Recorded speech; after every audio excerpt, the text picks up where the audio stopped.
Puji Tuhan, Shalom Bapak Ibu Saudara. Lambaikan tangan, semua dalam keadaan baik.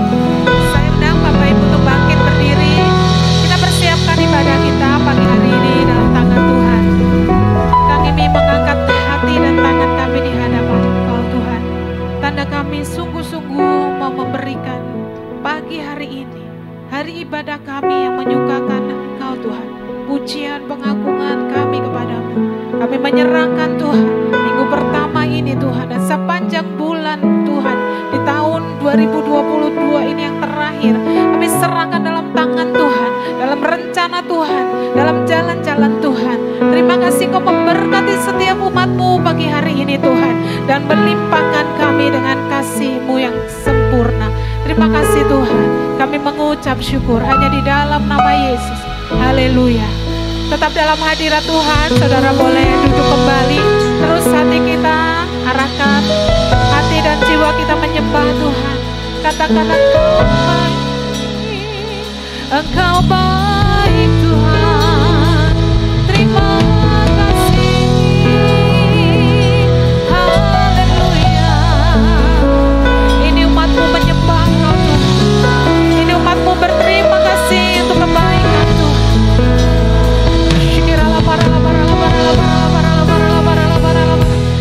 Terima kasih, sungguh baik Tuhan. Haleluya.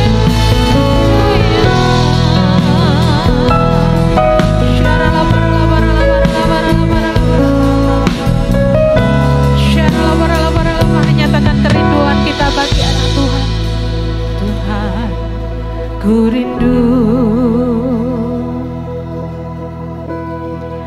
mengatakan padamu, Kaulah segalanya. Saudara boleh duduk kembali.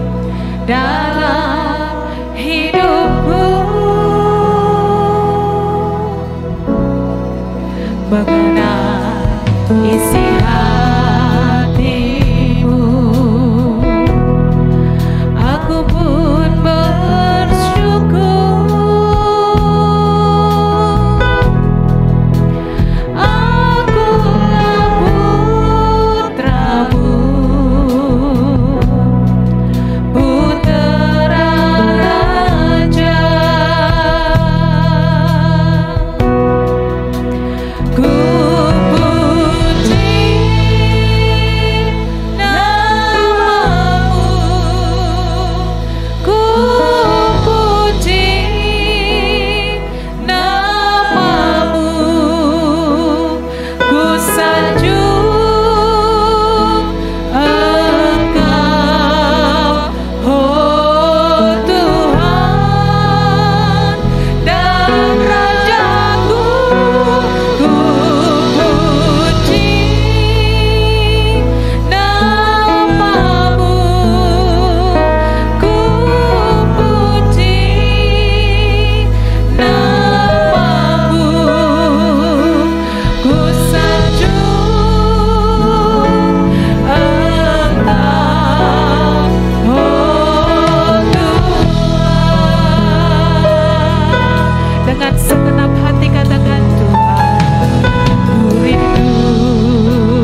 bersama-sama. Haleluya. Haleluya. Karena tahta Tuhan penuh dengan kemuliaan. Amin. Dengan sembah kita, pujian kita, mari kita terus katakan Dia yang terbesar dan yang termulia. Haleluya. Besar dan mulia. Angkat tangan kita. Ajaib, ajaib semua perbuatanmu. Kau terbesar dan mulia. Katakan biarlah semua memujimu. Amin. Sebab Engkau yang terbesar dan termulia Tuhan.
terbesar, Dia yang termulia di tempat ini dalam hidupku. Katakan amin. Silakan Bapak Ibu boleh duduk. Baik, puji Tuhan. Shalom Bapak Ibu yang dikasihi Tuhan. Sebelum kita lanjutkan ibadah kita, pada kesempatan ini saya akan membacakan surat keputusan nomor 002 GBI HOG /SK /12 Romawi /2022. Menimbang bahwa melimpahnya kasih Allah Bapa dan anugerah Tuhan Yesus Kristus serta tuntunan Roh Kudus yang akan membawa kita ke arah gereja yang sempurna. B. Bahwa perlunya tanggapan terhadap tugas misi dan tanggung jawab gereja di muka bumi sebagai lembaga yang harus eksis menjadi saksi dan menjadi berkat bagi dunia. C. Bahwa perlunya sikap responsif terhadap visi gereja Bethel Indonesia untuk sehati menuntaskan amanat agung dan tuntunan visi tahun 2022 sebagai tahun paradigma yang baru yang diharapkan dapat diserap secara baik oleh seluruh Jemaat Gereja Bethel Indonesia House of Glory Wonosobo. D. Bahwa berdasarkan pertimbangan sebagaimana dimaksud dalam huruf A, B, dan C, diperlukan sebuah tim pelayanan yang solid yang harus segera disusun, ditetapkan dan diangkat pejabat struktural yang baru demi terlaksananya proses pelayanan yang dapat ditata dengan baik. Mengingat 1. Surat keputusan nomor 002 /GBI/HOG /SK /12 Romawi /2019 tertanggal 3 November 2019 mengenai pengangkatan pejabat struktural GBI House of Glory Wonosobo. 2. Kewenangan dan tugas pelayanan sebagai gembala sidang pada Gereja Bethel Indonesia House of Glory Wonosobo memutuskan, menetapkan, pertama, membebas tugaskan para pejabat struktural yang telah berfungsi sesuai jabatannya, yaitu 1. PDP Yefta Suhartoyo sebagai Sekretaris Umum Komisi Ibadah Komisi Pemuda Anak. 2. Yunike Nova sebagai Bendahara Umum Komisi Musik. Ayuriani Effendi, Bendahara Diakonia, Misi dan Komisi Doa. David Hermawan, Bendahara Pembangunan Komisi Pemeliharaan Gedung. Chandrianto, Bendahara 2 Pembangunan Komisi Pelmas. Febi Yunika, Hospitality.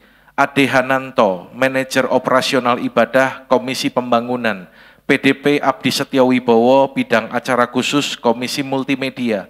Rina Krisnawati, Komisi Doa. Rebecca Linda Agung, Si Pelayanan Orang Sakit. Selina Indah, Si Pelayanan Kematian. Martin Sandi, Si Pemuda Remaja. Chandra Surya, Si Pemuda Remaja. Emilia Kartika Dani, Komisi Wanita. PDM Tabita Jenny, Komisi Pengajaran.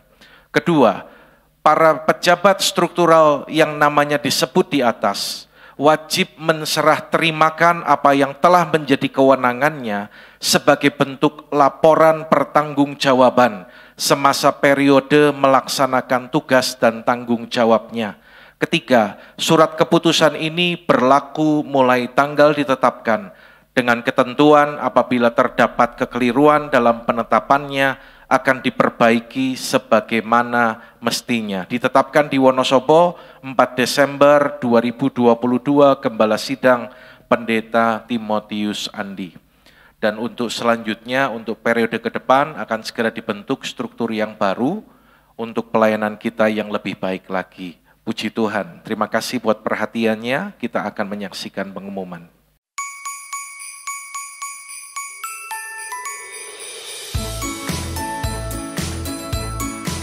Shalom Tuhan, senang dapat berjumpa dengan Anda. Mari kita datang beribadah dengan segenap hati. Bersama saya Mia, mari kita ikuti HOG News minggu ini.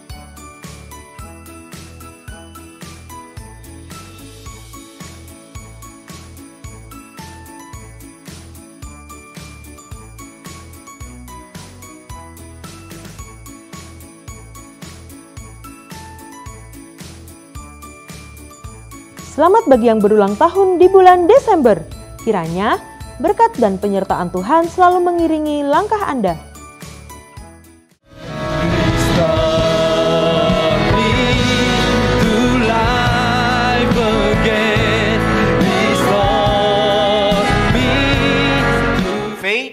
comes by hearing. Jadi saudara, ayat ini berkata bahwa iman itu timbul dari pendengaran. Listen, what you hear, okay, Saudara perhatikan ini, apa yang saudara dengarkan will make you believe.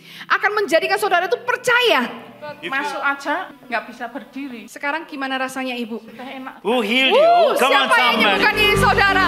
Can you come Tuhan here? Yesus ya, Can you karena walk? istrimu ini adalah hamba Tuhan yang luar God's biasa. going to use her for healing ministry. Tuhan akan memakai dia sebagai pelayanan dalam kesembuhan. She will walk. I see you have the keys of David. Saya melihat engkau memiliki kunci tahu. What you open, sir? Can you open your eyes, sir, Pastor? Bapak, What you open, apa yang kau buka, God's going to open it for Tuhan you. yang akan membukakannya bagi engkau. What you close Apa yang kau tutup, is itu closed. tertutup. Ya Tuhan Yesus baik. Come on, one more time. Sungguh amat baik untuk selama-lamanya. Tuhan Yesus baik.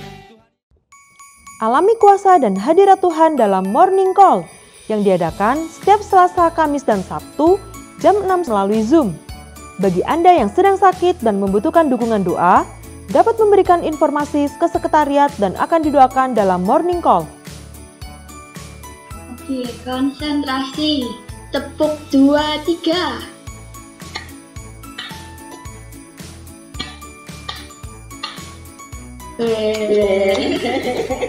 Adik-adik, jangan lewatkan Cool Kids ya. Kita akan bersukacita mengenal Tuhan. Besok Kamis, 8 Desember jam setengah 6 sore melalui Zoom.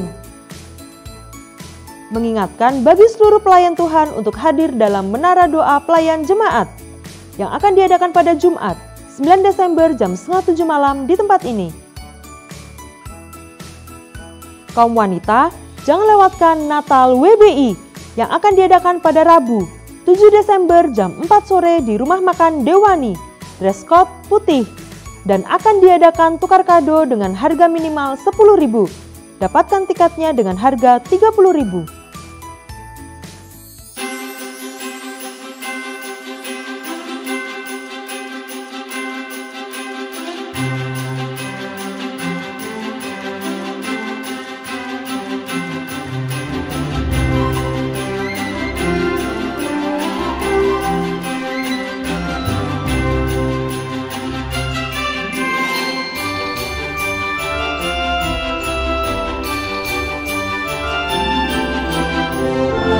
Berikut adalah rincian anggaran Natal tahun ini. Mari kita menabur untuk perayaan Natal di tempat ini. Persembahan dapat dimasukkan ke dalam amplop persembahan yang telah disediakan. Natal Anak akan diadakan pada Rabu, 21 Desember jam 4 sore di gereja. Doa puasa bersama 1-21 Desember dengan pokok doa sebagai berikut.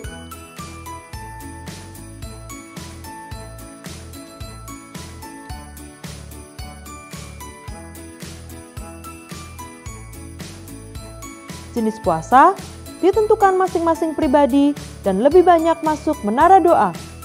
Doa puasa ini wajib untuk pelayan Tuhan serta dihimbau untuk jemaat. Mari masuk menara doa puasa setiap hari jam 11 sampai jam 12 siang di gereja. Dukung dan doakan pelayanan di GBI House of Grace Semarang yang diadakan setiap minggu jam 9 pagi di Hotel Wis. Persembahan dapat dimasukkan di kotak dekat pintu masuk setelah ibadah. Selain itu, juga dapat diberikan melalui transfer atau scan barcode berikut.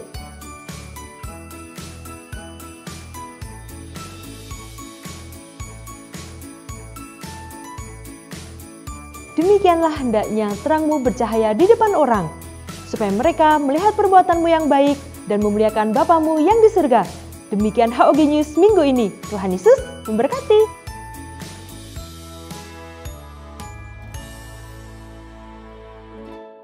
Puji nama Tuhan, Shalom Bapak Ibu Saudara. Saya percaya kita semua diberkati dalam ibadah pada pagi hari ini, amin. Kami mengucapkan selamat datang, mungkin apabila ada Bapak Ibu Saudara yang baru pertama kali hadir beribadah di tempat ini. Welcome home, Anda bukan orang asing, melainkan keluarga di tempat ini. Mari saya undang setiap kita boleh sama-sama bangkit berdiri. Kita akan memperkatakan apa yang dimaksud dengan Pentakosta ketiga. Mari bersama-sama. 1. Pentakosta ketiga adalah pencurahan Roh Kudus yang dahsyat di zaman ini, melebihi yang terjadi di Azusa Street. 2. Pentakosta ketiga akan mengakibatkan penuaian jiwa yang terbesar dan yang terakhir sebelum Tuhan Yesus datang kembali. 3. Pentakosta ketiga akan membangkitkan generasi Yeremia, yaitu anak-anak muda yang dipenuhi Roh Kudus, cinta mati-matian kepada Tuhan Yesus, tidak kompromi terhadap dosa, dan akan bergerak untuk memenangkan jiwa. 4. Pentakosta ketiga lahir di Indonesia dan bergerak ke bangsa-bangsa. Gerakan ini dari timur ke barat dan akan kembali ke Yerusalem. 5. Pentakosta ketiga akan memberikan kuasa untuk menyelesaikan amanat agung, dan setelah itu Tuhan Yesus datang kembali. Kita berikan tepuk tangan bagi Tuhan kita. Kita juga akan memperkatakan bahwa tahun ini, tahun 2022 adalah tahun paradigma yang baru. Mari dengan penuh semangat bersama-sama, tahun 2022, tahun paradigma yang baru. Tahun 2022, tahun paradigma yang baru. Sekali lagi tepuk tangan bagi Tuhan kita. Haleluya. Mari kita satukan hati di dalam doa. Bapa, kami mengucap syukur buat kesempatan yang Kau berikan bagi kami, untuk kami boleh bersama-sama datang ke rumah-Mu, beribadah ya Bapa. Saat ini kami berdoa menopang untuk setiap pemimpin rohani kami Tuhan, untuk Ketua BPP GBI, Bapak Pendeta Dr. Rubin Adi Abraham, Ketua BPD GBI Jateng dan DIY, Bapak Pendeta Gideon Rusli, Ketua Perwil Barataya, Bapak Pendeta Ruben Sunarto, Bapak dan Ibu rohani kami, Bapak Pendeta Dr. Insinyur Niko Nyotora Harjo, Ibu PDM Mulyanti Suwarna, dan Gembala Sidang di tempat ini, Bapak Pendeta Timotius Andi. Terima kasih Tuhan untuk setiap pemimpin-pemimpin, untuk Bapak dan rohani kami ya Tuhan. Kami ucap syukur, kami memberkati hamba-hamba-Mu ini Tuhan. Kami percaya pelindungan-Mu, penyertaan-Mu nyata sempurna bagi hamba-hamba-Mu ini ya Tuhan. Engkau melimpahkan kekuatan, Engkau memberikan kesehatan bagi hamba-hamba-Mu ini ya Bapa. Berikan hikmat marifat-Mu Tuhan bagi hamba-hamba-Mu ini, untuk melakukan apa yang menjadi bagian mereka Tuhan dalam menggembalakan umat-Mu ya Tuhan. Berikan kepekaan, ketajaman Tuhan, mengikuti visi yang Kau nyatakan bagi hamba-hamba-Mu ini ya Bapa. Terima kasih ya Tuhan. Kami ucap syukur ya Bapa. Kami juga berdoa Tuhan bagi kota kami Wonosobo. Bersyukur Tuhan kami boleh tinggal di kota ini Wonosobo Tuhan. Kami memberkati pemerintahan yang ada Tuhan. Untuk Bapak Bupati, Wakil Bupati, beserta jajaran pemerintahan yang ada, mereka boleh memimpin kota ini dengan takut akan Engkau ya Tuhan. Berkati penduduk kota kami ini ya Tuhan Yesus. Berkati setiap aspek yang ada di kota ini ya Bapak. Perekonomian, pendidikan atau apapun ya Tuhan. Engkau memberkati ya Bapak. Tampilkan Tuhan orang-orang yang takut akan Engkau, bangkitkan setiap orang-orang yang takut akan Engkau, untuk mereka boleh duduk di tempat-tempat strategis di dalam kota kami, sehingga mampu membawa kota kami ini mengenal Engkau ya Bapa. Terima kasih ya Bapa. Kami percaya ya Tuhan, hari-hari ini Engkau sedang bekerja bagi kota kami. Kami juga berdoa bagi Indonesia. Bersyukur juga Tuhan kami boleh menjadi bagian bagi bangsa kami, bangsa Indonesia. Kami memberkati Pak Presiden Tuhan dan wakilnya ya Tuhan Yesus. Kami memberkati TNI Polri Tuhan, memberkati seluruh jajaran pemerintahan yang ada di bangsa kami ini ya Tuhan. Takut akan Engkau ya Tuhan ada dalam pemerintahan kami ya Bapa. Engkau yang menolong setiap mereka, untuk mereka ini dapat melakukan bagian mereka untuk menyelesaikan setiap tugas-tugas mereka di dalam pemerintahan ya Tuhan Yesus. Terima kasih ya Bapak. Kami juga berdoa ya Tuhan, kami percaya ya Tuhan, ketika tahun 2023 Tuhan, tahun mendatang Tuhan, ketika dikatakan akan ada masa yang gelap Tuhan, tetapi kami percaya Engkau akan menolong bangsa kami ini ya Tuhan, untuk dapat melewati waktu-waktu ini ya Tuhan, masa-masa resesi ekonomi ya Tuhan. Kami percaya Engkau menolong kami, bahkan membawa bangsa kami ini ya Tuhan boleh bangkit ya Tuhan Yesus, dan kami boleh menjadi lumbung pangan bagi dunia ya Tuhan. Kami boleh mengalami kebangkitan di masa-masa gelap ini ya Tuhan Yesus. Terima kasih ya Tuhan, kami ucap syukur bagi bangsa kami ya Tuhan. Kami juga berdoa untuk COVID-19. Kami percaya bangsa kami sehat di dalam nama Tuhan Yesus, bebas dari sakit penyakit di dalam nama Tuhan Yesus. Terima kasih Tuhan. Kami juga berdoa Tuhan bagi generasi Yeremia. Kami percaya di hari-hari terakhir ini ya Tuhan akan bangkit Tuhan satu generasi, dan kami percaya saat ini sedang bangkit ya Tuhan. Satu generasi anak-anak muda, mereka yang cinta mati-matian akan Engkau, mereka yang sungguh-sungguh kepada Engkau Tuhan. Mereka boleh bergerak mengikuti tuntunan-Mu, memenangkan banyak jiwa ya Bapa. Mereka boleh membawa satu perubahan yang besar bagi bangsa kami ini ya Tuhan.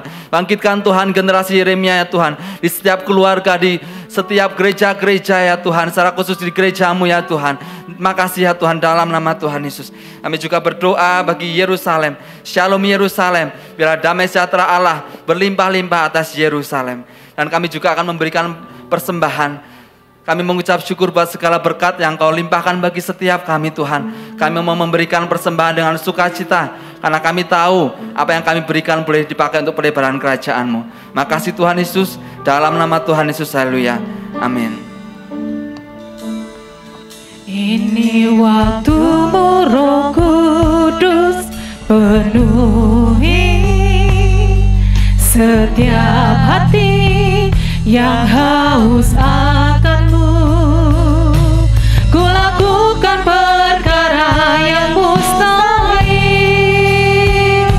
setiap hari, bergerak dengan tuntunan ilahi. Ini waktumu Roh Kudus, penuhi setiap hati yang haus akan-Mu. Ku lakukan perkara yang mustahil setiap hari, bergerak dengan tuntunan ilahi. Tubuh Roh Kudus, penuhi setiap hati yang haus akan-Mu. Ku lakukan perkara yang mustahil setiap hari, bergerak dengan tuntunan ilahi. Mari lebih lagi, ini waktu.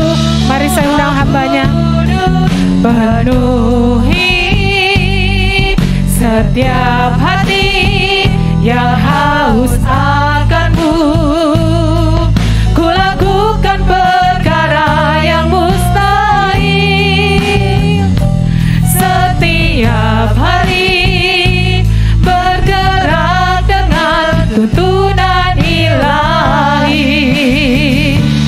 Ini waktumu Roh Kudus, penuhi setiap hati yang haus akan-Mu.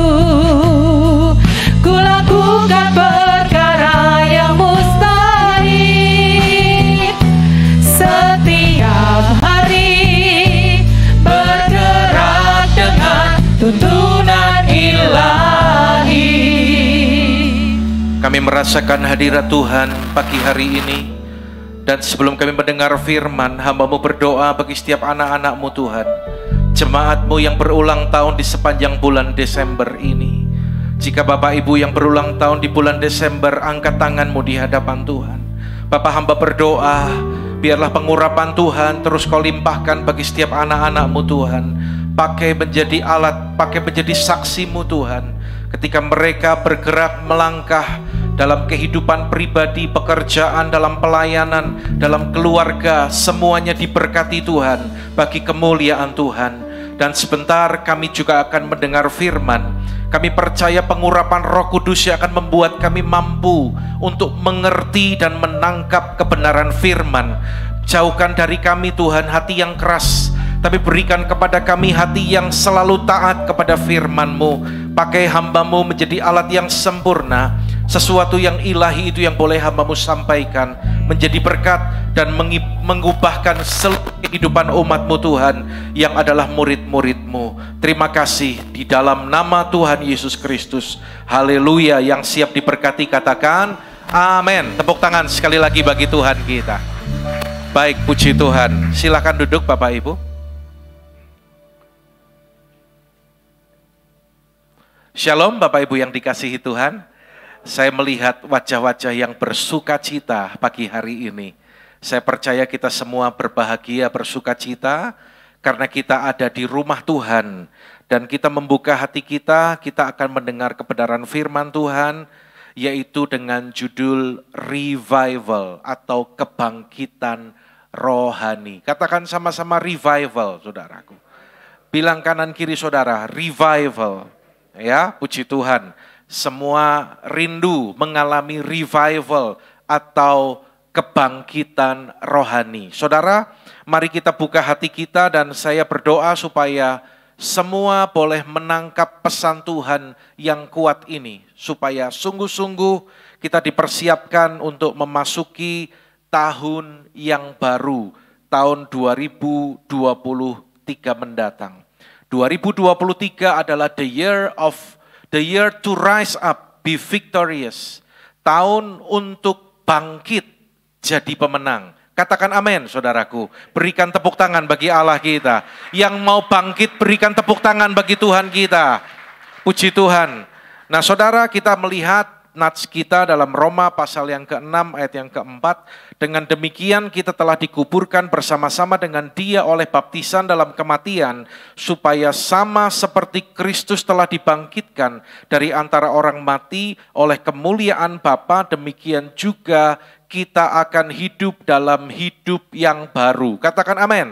Nah, saudara, seperti Tuhan Yesus sudah dibangkitkan, demikian juga kita yang percaya kepada Dia, kita pun harus mengalami kebangkitan dalam kehidupan kita, kebangkitan dalam kerohanian kita.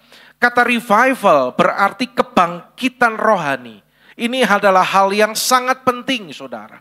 Ini yang harus menjadi tujuan dan target orang percaya, yaitu kehidupan mereka boleh alami perjumpaan dengan Tuhan. Orang yang tadinya buta rohani melihat terang Tuhan bersinar. Orang yang tadinya mati rohani bahkan dihidupkan, dibangkitkan kembali. Saya mencatat dalam Alkitab ada tokoh-tokoh, yaitu orang-orang yang mengalami revival dalam kehidupannya, kebangkitan rohani mereka. Kita tahu siapa Paulus, dia yang dulu bernama Saulus, bahkan dia penganiaya orang Kristen, saudara. Suatu kali dalam perjalanan ke Damsyik, dia dijumpai oleh Tuhan Yesus, mengalami perjumpaan pribadi dengan Tuhan. Sampai akhirnya dia bertobat dan dia menjadi rasul yang luar biasa. Dia menanam gereja di mana-mana, bahkan lebih dari setengah kitab perjanjian baru ditulis oleh Rasul Paulus. Dan dia pun rela mati bagi Kristus. Saya memberikan satu contoh lagi, seorang bernama Tatsuya Shindo. Kalau Anda tahu, dia adalah mantan gangster Yakuza yang sangat ditakuti di Jepang, saudaraku. Dan ketika dia ditangkap dan dipenjara, di dalam penjara dia mengalami perjumpaan dengan Tuhan. Dan dia bertobat. Alami revival dalam kehidupannya. Saudara perhatikan, orang yang alami revival, hidupnya pasti berubah. Katakan amin, saudaraku. Ketika dia keluar dari penjara, dia tidak lagi kembali menjadi gangster. Tetapi dia bertobat, dia berubah, bahkan menjadi seorang hamba Tuhan, menjadi seorang pendeta, dan membaptis ratusan gangster-gangster yang lain, saudaraku. Itulah yang disebut dengan revival atau kebangkitan rohani yang harus juga dialami oleh setiap kita orang percaya. Alkitab berkata dalam 2 Korintus 5 ayat ke-17 bahwa siapa yang ada di dalam Kristus, ia adalah ciptaan yang baru, yang lama sudah berlalu, sesungguhnya yang baru sudah datang. Katakan amin, saudaraku. Bilang kepada diri kita sendiri, saya adalah ciptaan yang baru. Yang lama sudah berlalu, yang baru sudah datang. Berikan tepuk tangan bagi Tuhan kita yang luar biasa. Orang yang alami revival, tepuk tangannya lebih dahsyat lagi, saudara. Puji Tuhan. Mari saya mengajak kita memperhatikan dari kitab Wahyu pasal yang ke-7 ayat 9 sampai 10. Saya berharap semua tetap menyimak supaya Anda tidak kehilangan poin-poin selanjutnya. Kemudian daripada itu aku melihat sesungguhnya suatu kumpulan besar orang banyak yang tidak dapat terhitung banyaknya dari segala bangsa, suku dan kaum dan bahasa, berdiri di hadapan tahta dan di hadapan anak domba, memakai jubah putih dan memegang daun-daun palem di tangan mereka, dan dengan suara nyaring mereka berseru, keselamatan bagi Allah kami yang duduk di atas tahta dan bagi anak domba. Saudara, ketika Rasul Yohanes atas seizin Tuhan, dia dibuang ke Pulau Patmos, dia mendapatkan vision atau penglihatan. Apa yang dia lihat? Dia melihat sekumpulan besar orang percaya. Ya, siapa sekumpulan besar orang percaya yang tidak terhitung dan tidak terbilang banyaknya ini? Saudara, mereka adalah orang-orang berdosa yang telah diselamatkan oleh Tuhan. Saya percaya itu termasuk saudara dan saya. Amin, saudaraku. Menunjukkan apa, saudara? Satu janji Tuhan bahwa di masa-masa terakhir ini, di era Pentakosta ketiga ini, juga akan terjadi penuaian jiwa yang terbesar dan terakhir sebelum Tuhan Yesus datang menjemput kita. Yang dilihat oleh Yohanes ini adalah orang-orang yang diselamatkan. Perhatikan baik-baik. Bukan karena perbuatan baik mereka, bukan karena mereka saleh, tetapi karena mereka mendapat kasih karunia Tuhan. Alkitab dengan jelas berkata, saudara dan saya diselamatkan, itu bukan hasil usahamu, tetapi itu pemberian Allah. Yang mengerti katakan amin, saudaraku. Ya, karena itu kita melihat di sini bahwa bagaimana banyak orang akan diselamatkan. Kita terlebih dahulu sudah mengalami itu, saudaraku. Dan saya akan sampaikan beberapa tanda orang yang alami revival dalam kehidupannya. Kita perhatikan baik-baik. Yang pertama dalam Wahyu pasal yang ke-7 ayat 9, ayat 13 dan ayat 14. Di sana dikatakan ada kalimat atau kata jubah putih. Mereka memakai jubah putih. Maka kataku kepadanya, Tuanku, Tuhan mengetahuinya. Lalu ia berkata, mereka ini adalah orang-orang yang keluar dari kesusahan yang besar, dan mereka telah mencuci jubah mereka dan membuatnya putih di dalam darah anak domba.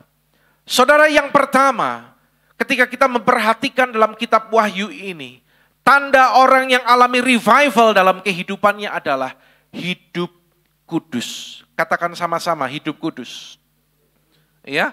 Jadi ketika kita percaya kepada Tuhan Yesus, kita dibenarkan. Saudara, gereja Tuhan, kita sebagai orang percaya, kita dipanggil, diundang sebagai mempelai wanita dari Kristus Yesus untuk hadir dalam pernikahan anak domba.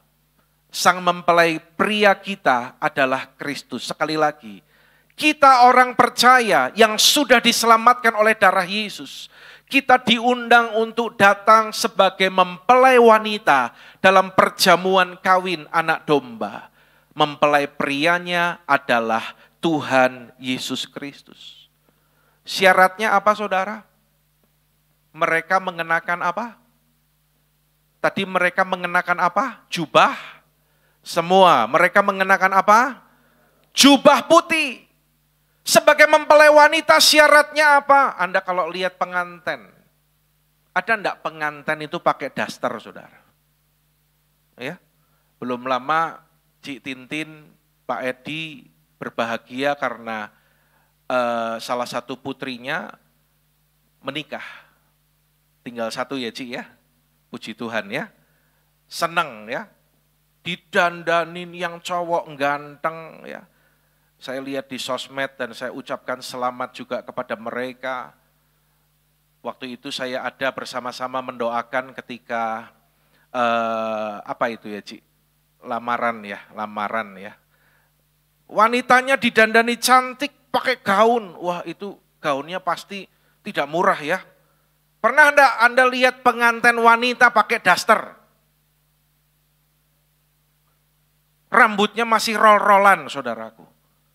Syarat menjadi mempelai wanita dari Kristus Yesus adalah mengenakan jubah putih. Ya. Wahyu 19 ayat 8 perhatikan. Kepadanya dikaruniakan supaya memakai kain lenan halus yang berkilau-kilauan dan yang putih bersih. Baca sama-sama tulisan yang warna merah itu, lenan halus, 2, 3. Lenan halus itu adalah perbuatan-perbuatan yang benar dari orang-orang kudus. Saudara, kita orang berdosa diselamatkan, secara status kita menjadi orang benar. Katakan amin. Tapi bukti kita diselamatkan, mari biarlah perbuatan-perbuatan benar itu boleh nyata dalam kehidupan kita. Itu merupakan bukti kalau kita sudah dikuduskan oleh darah Yesus. Seorang hamba Tuhan, dia pernah bermimpi dan dia sampaikan bahwa Yesus datang dan dia diundang untuk maju ke pelaminan dan dia mengenakan jubah putih. Tapi ketika dia berjalan ke pelaminan, dia baru menyadari jubahnya sih putih, saudara. Tetapi ada beberapa bagian itu yang kotor. Dia panik, saudara. Dia coba bersihkan itu, tetapi tidak mungkin, tidak bisa. Karena mempelai itu menunggu di pelaminan. Akhirnya dia terbangun dari mimpinya. Dia berkata, untung masih mimpi. Masih ada kesempatan untuk dia memperbaiki diri. Saudara, ini adalah kesempatan bagi kita ya untuk mempersiapkan diri, mengenakan jubah putih, yaitu hidup kudus. 1 Korintus 1 ayat yang kedua, kepada jemaat Allah di Korintus, yaitu mereka yang dikuduskan dalam Kristus Yesus dan yang dipanggil menjadi orang-orang kudus. Saudara, perhatikan ada 2 hal di sini. Yang pertama adalah mereka dikuduskan dalam Kristus. Itu berbicara tentang status dari orang berdosa dikuduskan menjadi orang benar. Ya. Dan yang kedua di sana yang saya berikan warna merah, dipanggil menjadi orang kudus. Ini berbicara sikap perilaku kehidupan kita, saudaraku. Filipi 2 ayat yang ke-12-13 saya sudah bahas di perjamuan kudus bulan yang lalu, yaitu kata mengerjakan keselamatan itu bagian kita, dan Allah lah yang mengerjakan itu bagian Allah. Ada bagian kita, ada bagian Tuhan. Katakan amin, saudaraku. Perhatikan ini, kata kerjakan dalam Yunaninya yaitu katergazeste. Kerjakan keselamatanmu. Ya, itu dalam bahasa Inggris adalah to accomplish. Artinya selesaikan dengan sempurna, selesaikan sampai sempurna. Saudara, jelas loh. Beberapa hari waktu ini Tuhan itu terus bicara tentang kerjakan keselamatan. Selesaikan itu sampai sempurna.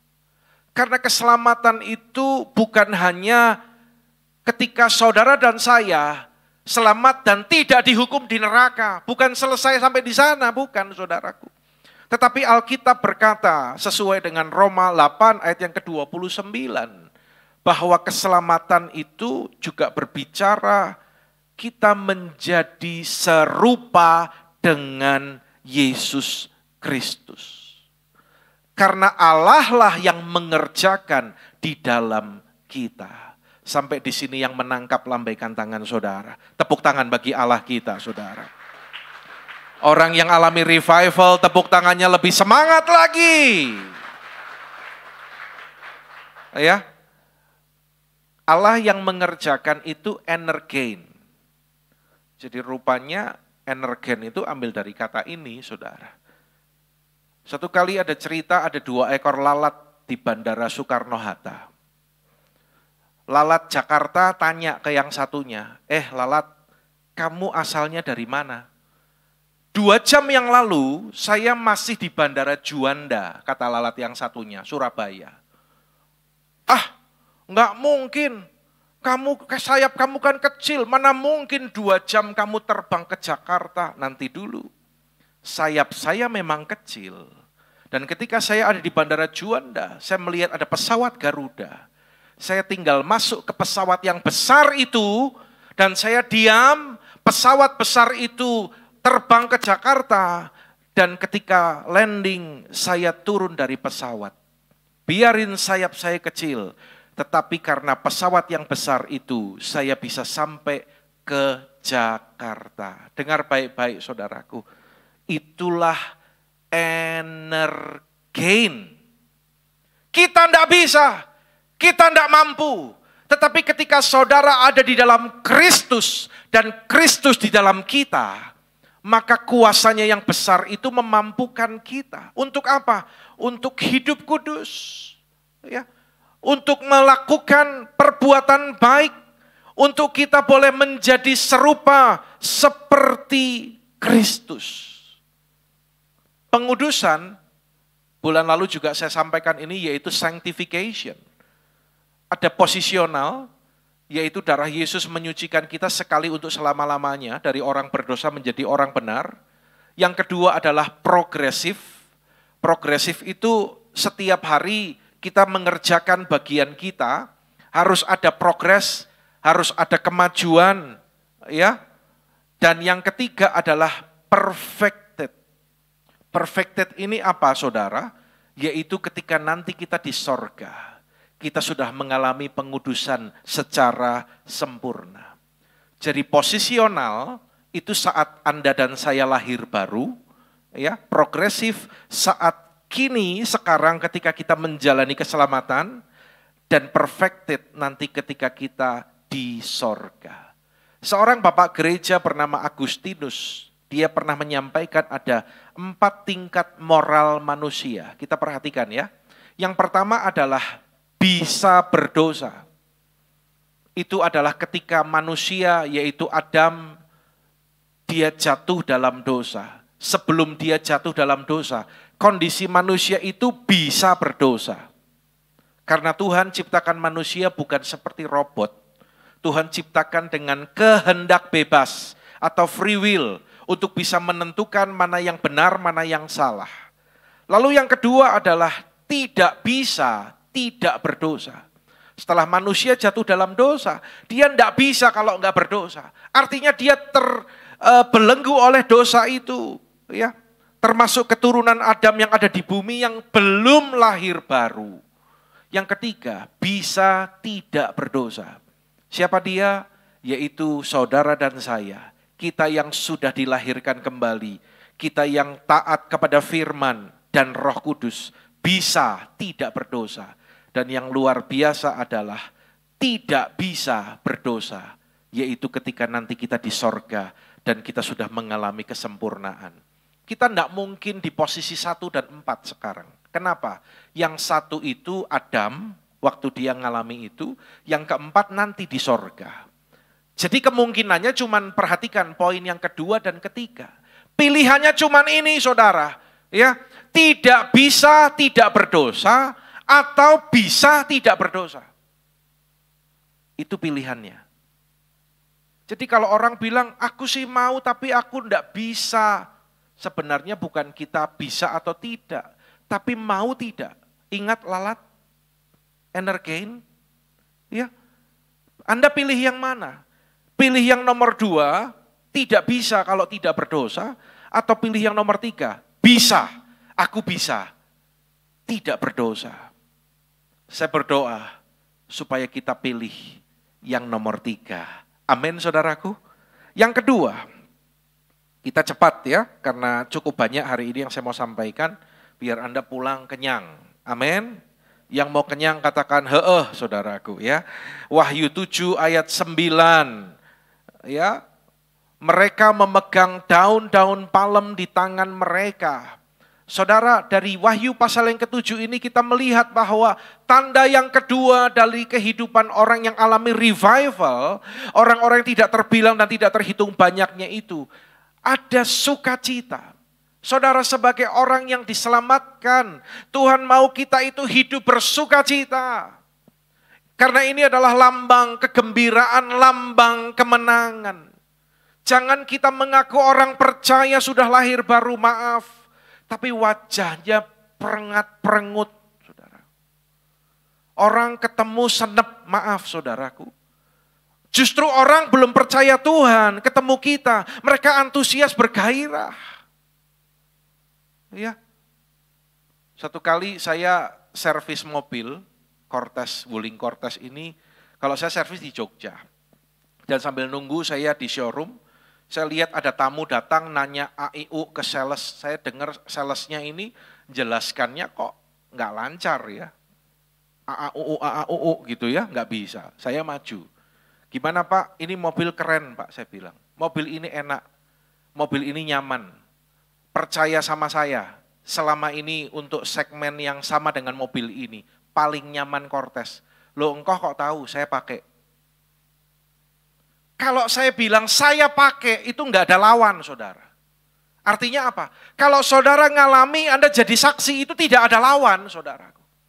Ya, ini tenaganya besar Pak, 1500 cc turbo. Jadi cukup dan tidak, katanya boros. Enggak, ini normal saya bilang. Normal untuk mobil sebesar ini. AC-nya gimana? AC-nya dingin, fiturnya lengkap, saya bisa ngomong satu-satu. Kok bisa tahu ya? Lah saya pakai. Lalu dia bilang gini, saya jane pengen beli loh, kalau salesnya you katanya. Loh malah saya mau dijadiin sales saudaraku. Ya. Anda ngerti maksud saya? Kalau hidupmu berbicara dengan lantang, Anda jadi saksi, Anda melakukan firman, perbuatan benar itu nyata dari kehidupan saudara, Anda ngomong itu tegas. Loh Anda kira khotbah ini gampang saudara? Tanya kepada mereka-mereka yang sudah dipercaya sampaikan firman. Enggak gampang. Saya enggak mungkin ngomong lantang gini kalau saya belum melakukan saudaraku.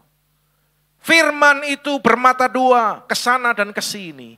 Jadi jangan berpikir kalau Pak Andi khotbah cuma khotbahin jemaat. Oh no, yang pertama dikhotbahin diri saya sendiri saudaraku. Tuhan itu jadi saksi loh. Kalau saya ngomongnya enggak sesuai dengan standar yang saya sampaikan lewat firman, saya bertanggung jawab di hadapan Tuhan. Ayo sukacita. Pandang kanan kiri bilang sukacita. Meskipun pakai masker ya. Sukacita. Ya, setiap hari harus sukacita. Sukacita itu buah Roh Kudus. Sukacita itu tidak ditentukan oleh keadaan dan lingkungan di sekitar kita. Habis Pak keluargaku, habis Pak pekerjaanku. Tuhan minta kita bersukacita. Saudara saya kasih contoh, kalau sukacita tidak ditentukan oleh lingkungan dan keadaan. Anda tahu orang yang bernama Paulus dan Silas ketika mereka dalam penjara, Alkitab catat di tengah malam mereka menaikkan puji-pujian bagi Allah. Saudara, Filipi 4 ayat yang keempat berkata, bersukacitalah senantiasa dalam Tuhan. Sekali lagi kukatakan, bersukacitalah. Anda tahu enggak, Paulus tulis ayat ini tuh di mana? Ketika dia dalam penjara, dia bisa-bisanya ngomong bersukacitalah. Sekali lagi kukatakan bersukacitalah. Rahasianya ternyata nanti Anda lihat tidak masuk PowerPoint ya. Pada ayat yang ke-7.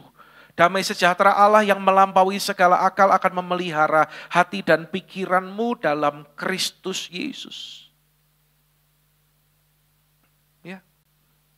Saudara, damai sejahtera Allah inilah yang melampaui segala akal. Lagi punya uang banyak, tetap damai sejahtera. Lagi mepet, tetap penuh dengan damai sejahtera. Tokonya lagi laris banget, puji Tuhan, penuh damai sejahtera. Tapi lagi ngalami krisis, tokonya lagi rada goyang. Orang yang alami revival, dia akan tetap belajar hidup dengan penuh sukacita. Ya, belajar saudaraku. Karena nama kita sudah tercatat. Yesus bilang ke murid-muridnya, kamu bersukacita itu jangan karena kamu iblis itu takut sama kamu, tapi kamu bersukacita karena namamu tercatat di sorga. Ini kita ngomong ya, tapi tangkap dengan konteks yang benar loh ya, enggak boleh dipelintir. Saya mau tanya, masalah yang kita alami di dunia, saya mau tanya dulu. Sepakat enggak kalau di dunia ini sementara tapi nanti kita akan pulang ke sorga? Yang sepakat katakan amin. Kalau yang amin berarti siap masuk sorga saudara. Kalau yang enggak amin berarti Anda memang betah di dunia ini. Kalau saya enggak betah, siapa yang betah angkat tangan? Hah? Oh enggak ada yang angkat tangan ya.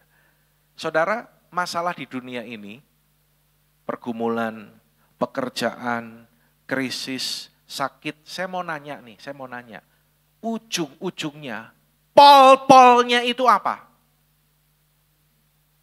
Di dunia ini pol-polnya itu apa? mati. Lah kalau orang percaya mati kemana? Anda jangan ragu-ragu dong. Ini lagi ngajari Anda jadi orang alami revival nih. Kalau orang percaya yang sudah ditebus oleh darah Yesus mati kemana? Cuman cilukba kok. Merem di dunia, melek di sorga saudara. Ya toh? Loh, kita harus berpikir demikian sesuai firman. Bukan berarti kita itu pengen cepat mati, bukan. Ya, kalau orang ngalami masalah banyak, berat, alami pergumulan, atau lagi utangnya banyak, kadang tanpa sadar, lebih baik aku mati, nanti dulu, mati siap gak? Gitu kan. Tapi saya ajarkan bahwa seberat-beratnya masalah kita, tenang, ujung-ujungnya itu sorga, kalau Anda setia. Jadi kalau punya istri mandan cerewet, bersyukurlah Anda masih punya istri. Amin. Daripada tidak punya istri. Wah, ada yang amin saudaraku. Kalau punya anak-anak nggak nurut, nakal, masih nakal. Bilang, aku mengucap syukur Tuhan, bersyukur mending aku punya anak. Ada orang yang belum dikaruniai anak. Ya. Aku cuman punyanya motor, Wonosobo sering hujan, bersyukur Anda punya motor. Ada orang yang kemana-mana itu nggak punya kendaraan. Segala hal itu sebenarnya bisa untuk kita mengucap syukur dan bersuka cita. Yang mengerti, yang mau bersuka cita katakan amin. Tepuk tangan lagi yang dahsyat. Orang yang alami revival, tepuk tangannya lebih dari ini. Puji Tuhan. Yang ketiga, ayat yang ke-11, 12. Orang yang alami revival, hidup dalam kerendahan hati. Mereka tersungkur di hadapan tahta dan menyembah Allah. Mereka adalah makhluk sorgawi, saudaraku. Ya, semuanya tersungkur di hadapan tahta. Enggak ada yang merasa hebat, enggak ada yang berkata, tuh aku kan lebih jago dari kamu, aku lebih ciamik dari kamu kan, pelayananku lebih bagus. Enggak, semuanya tersungkur, semuanya melemparkan mahkota itu kepada Allah, Raja di atas segala raja. Demikian juga sikap yang dimiliki oleh Tuhan Yesus yang kita sembah. Dia lemah lembut dan rendah hati. Nanti Anda baca dalam Filipi 2 ayat 6 sampai ayat yang ke-8. Walaupun dalam rupa Allah tidak menganggap kesetaraan dengan Allah sebagai milik yang harus dipertahankan, melainkan telah mengosongkan dirinya, mengambil rupa seorang hamba dan menjadi sama dengan manusia. Dalam keadaannya sebagai manusia, ia telah merendahkan dirinya dan taat sampai mati di kayu salib. Kalau kita merendahkan diri, memang kita manusia. Tapi kalau Yesus dalam rupa Allah, dia turun menjadi manusia. Perhatikan, dia turun tahta, saudara. Mengosongkan dirinya dan taat sampai mati. Ini satu teladan yang luar biasa. Ya, kalau Anda nanti baca dalam Matius, di sana dikatakan berbahagialah orang yang miskin di hadapan Allah. Dalam bahasa aslinya, terjemahan aslinya itu, terjemahan lama itu, miskin di hadapan Allah itu adalah orang yang rendah hatinya. Ini poin pertama dari khotbah Yesus di bukit. Ya, Yakobus 4 ayat yang ke-6, baca sama-sama dengan keras, 2-3. Tetapi kasih karunia yang dianugerahkan kepada kita lebih besar daripada itu, karena itu ia katakan apa? Allah menentang orang yang congkak tetapi mengasihani orang yang rendah hati. Saudara, mari kita belajar. Kalau Anda pinter, jangan sombong. Kalau Anda kaya, jangan sombong, saudaraku. Jangan mentang-mentang kita punya uang, kita itu sombong. Kita nggak bisa dinasehati, kita nggak bisa ditegur. Tuhan nggak suka dengan orang sombong. Alkitab katakan Tuhan menentang orang yang congkak. Mari kita semua belajar untuk hidup dalam kerendahan hati, saudara. Rendah hati itu enggak selalu naik jalan bungkuk-bungkuk gitu, enggak. Ya, rendah hati itu bukan naik ngomong itu halus, kayak wong Solo. Ada wong Solo di sini, saudaraku. Rendah hati itu berbicara sikap hati, saudara. Biarin orangnya kalau ngomong suaranya keras kayak saya. Tetapi ketika Tuhan tegur, ketika saya berdoa, dengar firman, ketika Bapak rohani, ingat Anda punya bapak rohani, punya gembala, saya juga punya pemimpin. Ketika saya ditegur Tuhan, apakah saya segera bertobat dan ya Tuhan. Kita gampang enggak nangis ketika kita ditegur Tuhan. Apa ketika firman datang, dudung gonyong. Nggo kae ki nggo DE gitu kan. Ya. Ki buat Pak Eko nih firman, buat Pak Eko. Ya. Firman itu ya buat saya, buat Pak Eko, buat Pak Rudi, buat Pak Afu, buat Pak Tomo, ya, buat Om Joni, buat semua kita di tempat ini. Karena kita adalah orang-orang yang mau belajar untuk rendah hati. Hati-hati ya saudara, kalau orang sombong, digoyang sedikit aja otaknya bisa konslet. Anda pernah baca kan di Alkitab, ketika Raja Nebukadnezar sombong, dia berkata, aku bisa mendirikan Babel. Dia sombong, Tuhan sentuh sedikit, konslet jadi edan, saudara. Ya, selama berapa? 7 tahun ya, dia mengembara kayak binatang, makannya rumput. Anda bisa bayangkan itu. Ya, sampai akhirnya dia itu bertobat. Saya berdoa jangan sampai ada yang harus ditegur Tuhan dulu, baru mau ndelosor, mau merendahkan hati. Ketika dengar firman, ya Tuhan, aku mau rendah hati, aku tidak mau sombong. Ingat, rendah hati itu bukan cuma mantuk-mantuk di sini, bukan hanya jalannya bungkuk-bungkuk, tetapi rendah hati itu berbicara sikap hati kita. Kalau dengar firman gimana? Ya benar, aku harus belajar untuk rendah hati. Atau gini, wah, iki nyindir, nyindir nyong. Karena itu bukan rendah hati, saudaraku. Itu sombong. Ya, hati-hati, saudara.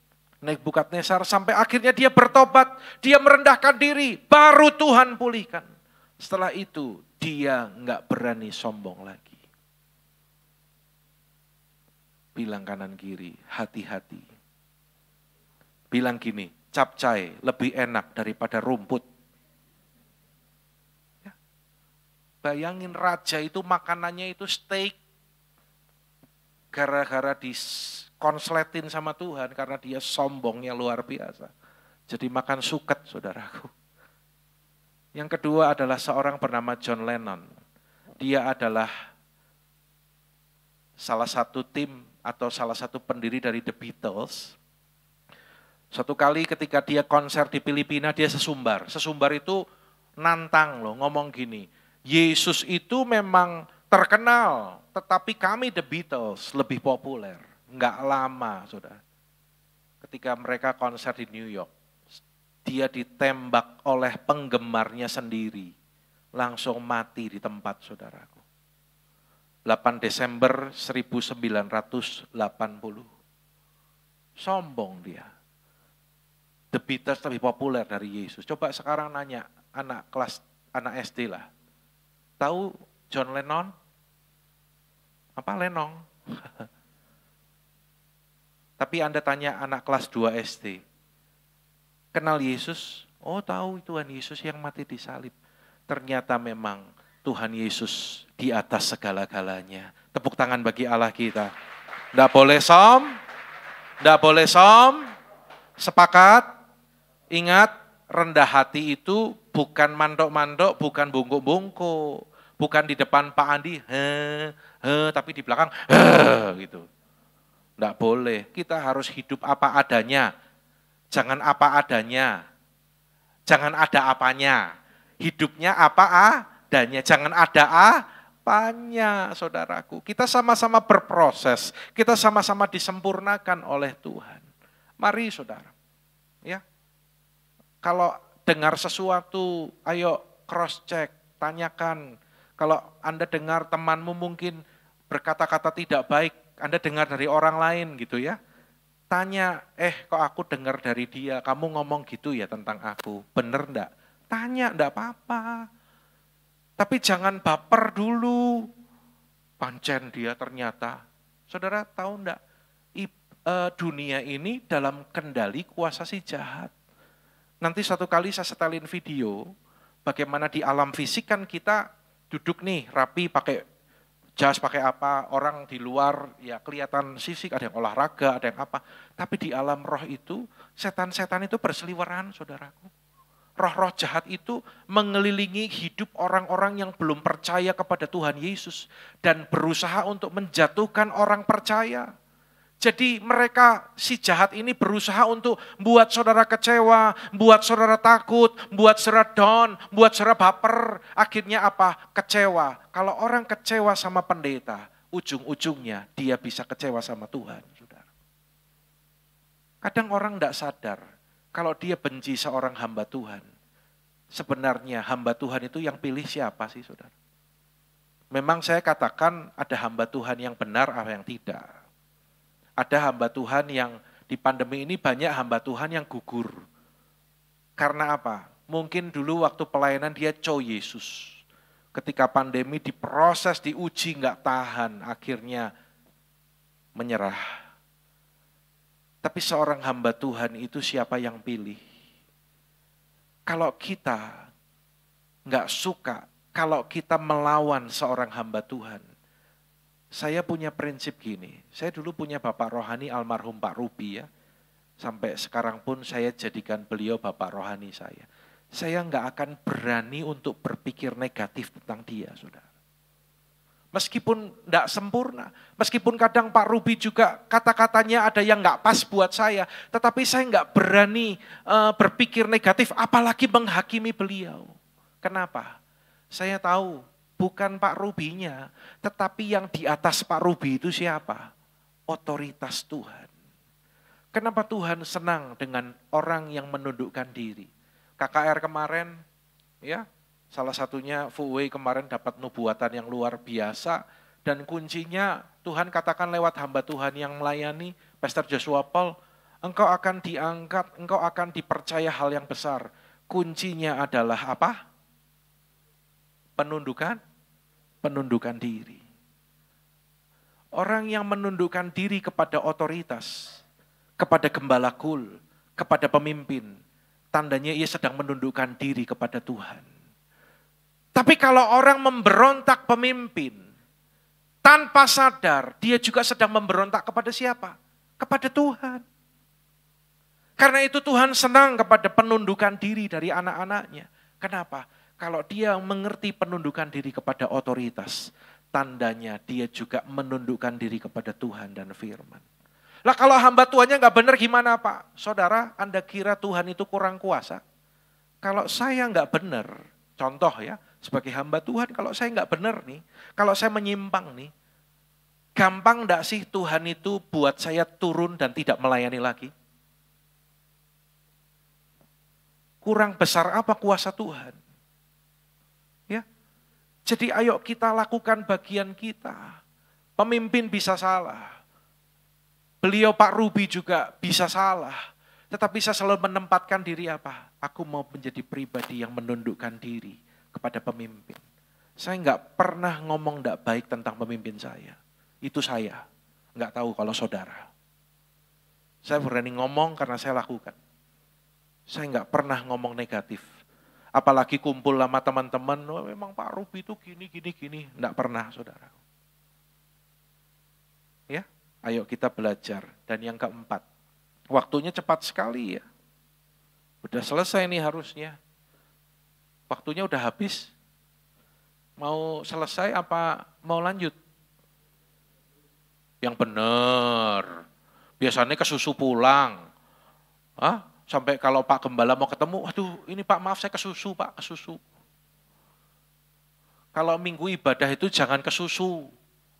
Masa Senin sampai Sabtu masih kurang, Tuhan kasih waktu Anda bekerja, Anda punya kegiatan sendiri. Minggu itu waktu apa? Waktu refreshing Pak, healing. Waktu liburan, no. Hari Sabat itu waktu yang utama untuk ibadah dan melayani Tuhan. Healing, refreshing itu nomor 2, nomor 3. Karena itu jangan kuale. Jangan sampai minggu bisa healing, bisa refreshing, tetapi ibadahnya ditinggalkan. Bukan enggak boleh, boleh. Tapi jangan tinggalkan ibadah. Titik, bukan koma saudaraku. yang nomor 4. Terus dikit ya, minta waktu dikit ya. Semoga saya tidak melebihi waktu khotbahnya Cilinda ini ya. Oke, Wahyu 7 ayat yang 11 dan 12. Semua malaikat berdiri mengenai tahta dan tua-tua keempat makhluk itu, mereka tersungkur. Kembali saya garis bawahi kata tersungkur, dan di bawah itu ada kata menyembah Allah. Jadi ciri yang keempat, tanda orang yang alami revival dalam kehidupannya. Yang pertama tadi dia akan hidup kudus, yang kedua dia akan hidup dalam sukacita, yang ketiga dia hidup dalam kerendahan hati, dan yang keempat apa sama-sama 2, 3 hidup menyembah Allah. Tersungkur bukan hanya sikap tetapi bukan hanya sikap rendah hati, tetapi tersungkur berbicara tentang worship, hidup yang menyembah Allah. Dalam Wahyu pasal yang ke-7 ayat 15, orang kudus menyembah Allah siang dan malam, ya. Artinya ada korban yang terus dinaikkan siang dan malam sepanjang waktu. Anda sebagai ibu rumah tangga, jadilah ibu rumah tangga yang menyembah Tuhan, yang memuliakan Tuhan. Katakan amin ibu-ibu. Ya. Kalau Anda jadi dokter, jadilah dokter yang memuliakan Tuhan. Anda seorang pengusaha, pebisnis, jadilah pengusaha yang memuliakan Tuhan. Amsal pasal yang ketiga berkata, muliakanlah Tuhan dengan hartamu. Jadi ketika engkau mengakui semuanya berasal dari Tuhan, maka Tuhan dimuliakan atas kehidupan saudara dan saya. Beberapa minggu atau bulan yang lalu saya lupa, saya tanya ke siapa ya, kalau nggak salah ke Cilinda apa ya. Dia punya kesaksian bagaimana Tuhan ajar dia untuk mengembalikan persepuluhan milik Tuhan. Ini pengalaman, ngalami loh ya. Kalau yang tadi saya bilang, kalau udah ngalami, aku melakukan itu nggak ada lawan, saudara. Ya. Semakin berkurang apa semakin bertambah, Cik? Jawab dengan suara yang keras. Padahal kan lumayan ya, kalau nggak dikasih ya. Tapi nggak semakin berkurang, semakin bertambah ya. Jangan malu-malu dong ngomong bertambahnya. Semakin berkurang apa bertambah? Semakin bertambah. Persepuluhan itu Anda bukan lagi kasih pendeta. Saya terus ingatkan, karena ada yang mengkaitkan pengkinian data juga dengan persepuluhan. Sampai pusing kepala saya. Kok bisa pola pikirnya seperti itu ya Tuhan? Ya, saya selalu ajarkan, bukan supaya saya semakin kaya, saudara. Apa yang Anda berikan itu bukan buat saya semua, bukan. Ada hamba-hamba Tuhan yang membantu pelayanan saya. PDP Bowo, PDP Yefta, sekarang ada Eva yang membantu saya pelayanan. Saya dan keluarga, ada tim pelayanan. Pelayanan ini perlu ditopang. Jadi bukan buat Pak Andi, bukan. Keliru, salah besar. Justru ketika gereja membutuhkan dan perlu disupport, andai kata kondisi tidak memungkinkan, saya yang support pertama untuk gereja ini. Bagian saya berikan untuk menopang pekerjaan Tuhan di tempat ini. Jangan-jangan nanti Pak Andi cuma ngomong. Di sini ada bendahara, mana bendahara kita? Kalau angkat tangan. Betul nggak Bu Bendahara? Kalau gereja lagi ada kebutuhan dan kondisi sedang tidak memungkinkan, apakah benar Bapak Gembala yang ngalah dan Bapak Gembala yang menopang pekerjaan di tempat ini? Benar, iya atau tidak? Yang keras, yang depan nggak dengar. Ya, jangan suuzon. Kalau Pak Andi ngajarin persepuluhan itu bukan supaya saya jadi kaya, enggak. Saya enggak pengen jadi orang kaya. Kalau saya pengen jadi orang kaya, saya buka toko emas, saudara.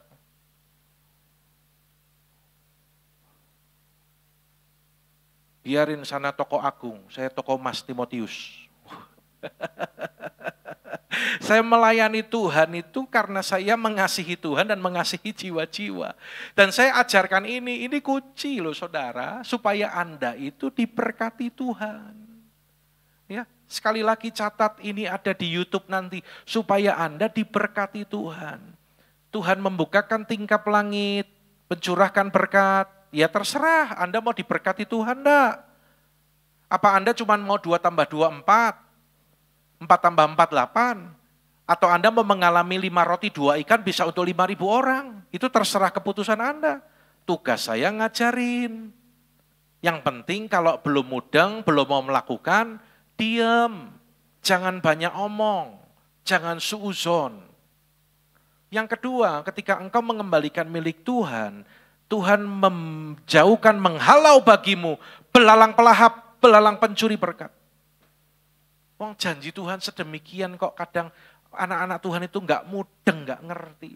Ini kurang Pak, gimana saya kembalikan? Justru kamu mau alami mujizat enggak dalam hidupmu? Cara Tuhan itu seperti itu. Jangan ngeyel pakai caramu. Saya pernah nasihati orang yang hidupnya dalam pergumulan. Ya, jadi Pak Andi ngajari ke semua, bukan hanya kepada pengusaha, kepada orang kaya, enggak, semua. Kamu alami pergumulan kan, mau alami mujizat kan, lakukan firman Tuhan, saya bilang gitu. Saya konsisten saudaraku. Ya, ayo kita memuliakan Tuhan. Karena orang-orang yang berkumpul tadi adalah orang-orang yang menyembah Tuhan. Dan misi di bumi ini akan menghasilkan penuaian jiwa. Penuaian jiwa akan membuat penyembah-penyembah semakin bertambah di sorga. Yang mengerti katakan amin saudaraku. Karena itu misi dilakukan, banyak orang bertobat dan banyak orang diselamatkan, banyak penyembah-penyembah di sorga. Amanat Yesus itu lahir dalam situasi penyembahan. Ketika ada orang-orang menyembah dan Yesus berkata, bagi orang-orang yang menyembah itu, pergi jadikan semua bangsa muridku. Jadi kepada orang yang menyembah itulah Yesus berkata demikian. Jadi penyembah sejati itu bukan hanya orang yang pintar nyanyi dan bisa menyembah dengan suaranya. Tetapi penyembah sejati adalah orang yang melakukan amanat agung. Yaitu memberitakan Injil. Yang terakhir, saya akan selesai. Tanda yang kelima, orang yang mengalami revival dalam kehidupannya. Baca sama-sama 2, 3. Hidup setia kepada Kristus. Orang-orang yang keluar dari kesusahan yang besar. Melalui kesusahan yang besar itu artinya apa? Rela menderita. Pikul salib Filipi 1:29. Kepada kamu dikaruniakan bukan saja untuk percaya, melainkan juga untuk menderita untuk Dia. Jadi jangan takut kepada apa yang kita akan alami. Wahyu 2 ayat 10 ya, catat nanti Anda boleh baca.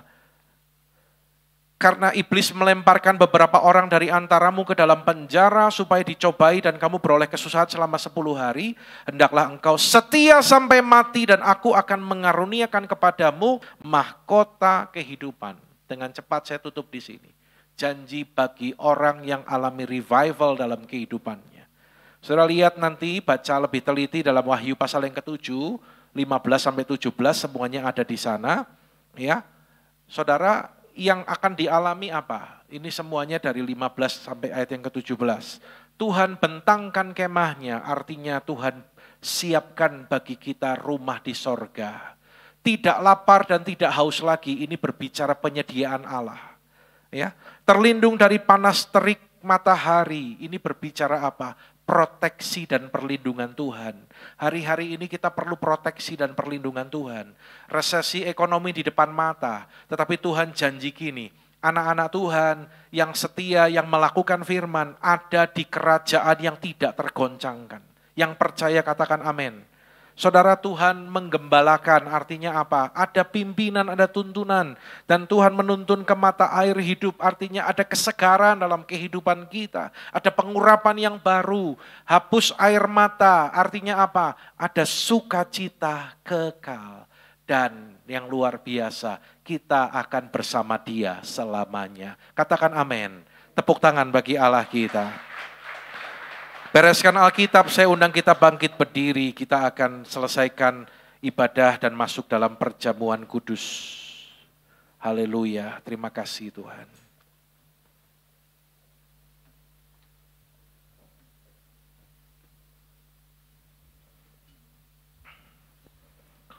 Mari satukan hati kita, saudara.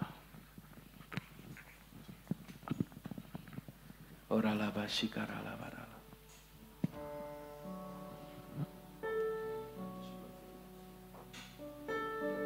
Makasih Tuhan. Saudara, saya minta waktu beberapa saat responi firman. Akan menjadi sia-sia kalau Anda hanya datang, mendengar, dan tidak terjadi apa-apa. Tapi akan mengubah kehidupanmu ketika engkau membuka hati bagi firman dan izinkan firman itu bekerja.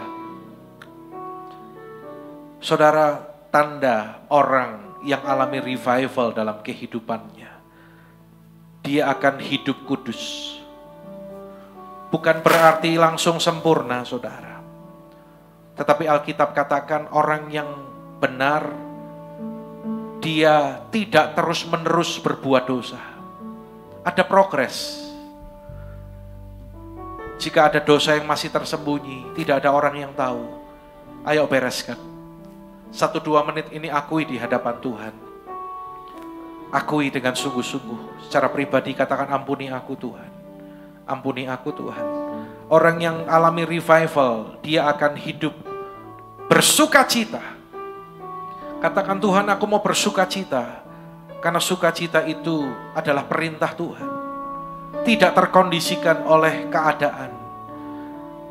Dan yang ketiga, orang yang alami revival hidup dalam kerendahan hati. Saudara, maukah kita belajar rendah hati? Meskipun mungkin Anda kalau bicara pelan manis, tetapi kalau ketika mendengar firman hatimu keras, engkau belum rendah hati, saudara. Engkau masih sombong. Orang yang rendah hati, dia akan selalu berkata, Tuhan terima kasih kalau Tuhan menegur. Tanda Tuhan mengasihi saya. Ini hidupku Tuhan. Ayo, akui. Datang menjadi pribadi yang rendah hati. Dan orang yang alami revival yang keempat, dia hidup menyembah Tuhan. Dari hidupnya akan keluar aliran-aliran penyembahan. Lewat pekerjaannya, lewat keluarganya, lewat pelayanannya, seluruh aspek hidupnya. Menyembah Tuhan. Dan yang kelima, orang yang hidup alami revival, dia akan hidup setia kepada Kristus. Siapa yang mau memberikan respon yang benar kepada firman, engkau boleh mengangkat tanganmu di hadapan Tuhan. Saya akan berdoa bagi saudara. Bapa, hambamu mengangkat tangan berdoa bagi anak-anakmu. Engkau melihat respon umatmu Tuhan. Saat ini kami telah mendengar firman. Kami tidak berhenti sampai tahap mendengar. Tapi tolong kami Tuhan. Dengan kuasa-Mu, energein Allah yang mengerjakan dalam kami. Agar kami boleh menjadi pelaku-pelaku firman. Berkati dan urapi anak-anak-Mu Tuhan. Tidak ada seorang pun yang gagal. Tapi kami semua boleh menjadi pelaku-pelaku firman-Mu. Dalam nama Yesus. Kita akan masuk dalam perjamuan kudus. Tersiapkan diri kita. Adakah yang belum mendapatkan roti dan anggur boleh mengangkat tangan. Maka petugas akan melayani saudara. Jika ada yang belum dapat roti dan anggur boleh angkat tangan. Mari saudara, sebelum kita masuk perjamuan kudus, mari perhatikan sebentar. Perjamuan kudus adalah persekutuan dengan tubuh dan darah Kristus. Hanya bagi mereka yang sudah percaya dan dibaptis. Jika ada yang percaya namun belum dibaptis, Anda siap untuk dibaptis pada baptisan berikutnya. Anda boleh ambil perjamuan kudus. Mari saudaraku, saat ini bawa hidup kita. Jangan rutinitas, akui. Katakan, Tuhan ampuni. Selidiki hatimu. Jangan simpan dosa. Tapi biarlah kita sungguh-sungguh boleh merendahkan hati kita. Perjamuan kudus yang diterima dengan hati yang berkenan akan mendatangkan berkat dalam kehidupan kita. Mari saudara, kita pegang roti di tangan kanan kita tinggi-tinggi. Pandang kepada Tuhan Yesus.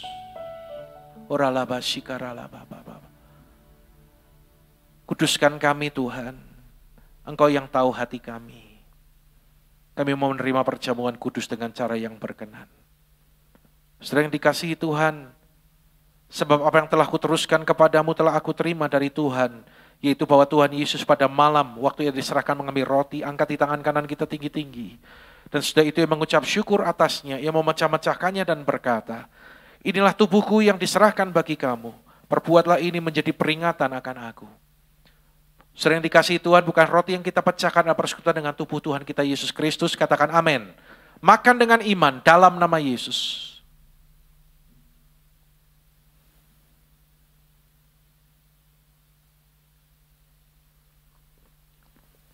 Angkat cawan di tangan kanan kita tinggi-tinggi. Demikian juga ia mengambil cawan sudah makan lalu berkata, cawan ini adalah perjanjian baru yang dimeteraikan oleh darahku. Perbuatlah ini setiap kali kamu meminumnya menjadi peringatan akan aku. Sedang dikasihi Tuhan, bukankah cawan pengucapan syukur yang atasnya kita ucapkan syukur adalah persekutuan dengan darah Tuhan kita Yesus Kristus, katakan amin. Minum dengan iman dalam nama Yesus.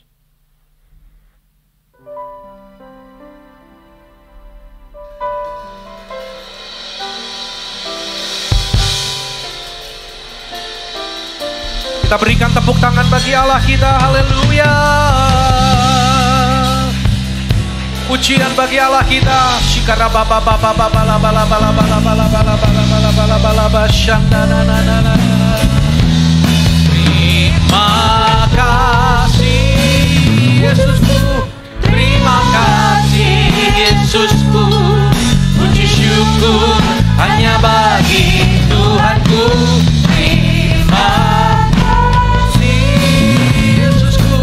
Terima kasih Yesusku, puji syukur hanya bagi Tuhanku. Oh, puji syukur hanya bagi Tuhanku. Puji syukur hanya bagi Tuhanku. Haleluya. Haleluya. Haleluya. Terima kasih Bapa, kami bersuka cita. Kami mendengar firman dan berjanji dalam hati kami untuk melakukannya. Hamba berdoa bagi umat-Mu di minggu yang pertama ini ketika mereka datang dengan penuh sukacita, membawa korban persembahan mereka. Apakah itu persepuluhannya adalah milik Tuhan, ucapan syukur, persembahan Natal, atau persembahan khusus lainnya, sesuai dengan janji firman-Mu Tuhan. Hamba-Mu berdoa Engkau membukakan tingkap langit dan mencurahkan berkat-Mu sampai berkelimpahan bagi setiap anak-anak-Mu yang setia, dan menjauhkan dari mereka belalang pelahap dan belalang pencuri berkat Allah. Diberkati keluarga-Mu, diberkati usaha-Mu, diberkati pelayanan-Mu, seluruh kehidupan-Mu. Tuhan karuniakan kesehatan yang sempurna bagi saudara. Mari buka hati dan angkat tinggi kedua tangan-Mu. Terima berkat Tuhan saat ini. Terimalah berkat kasih karunia berlimpah dari Allah Bapa dalam putranya tunggal Tuhan Yesus Kristus. Tak persekutuan yang indah dan manis bersama Roh Kudus menyertai saudara mulai saat ini sampai Maranatha. Kristus datang menjemput kita di angkasa, bahkan sampai selama-lamanya, dalam nama Yesus yang diberkati. Bersama katakan amin. Selamat pagi, Tuhan memberkati saudara.